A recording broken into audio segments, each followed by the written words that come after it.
We've let this solution run for an hour through our EdRack and we've scrubbed away any debris and calcification. Now it's time to drain. So we're going to first unplug the pump. And now we're going to remove the standoff from the drain.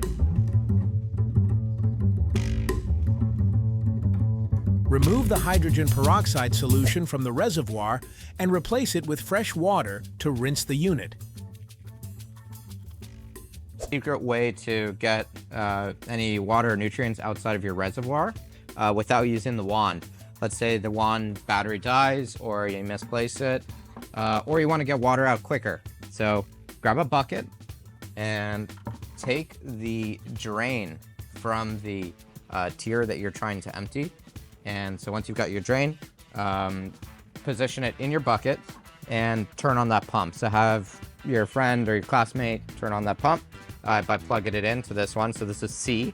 So we will plug in C. And what'll happen is it's gonna force all the water to go up to tier C, and then it drains down, and instead of draining back into the reservoir, it's just draining into our bucket.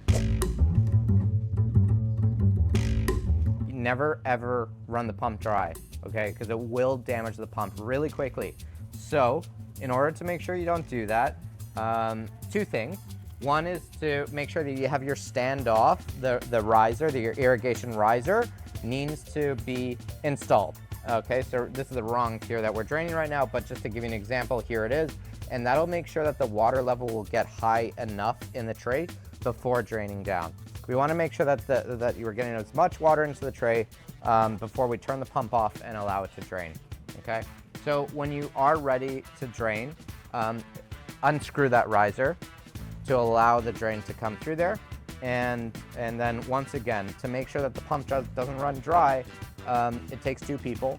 So one person needs to watch that the water level does not get below this point right over here. Don't let the water get below here. As soon as it does get to this point, turn off the pump, and with the remaining water, you could use the wand to get the rest of the water out, all right? That's basically it.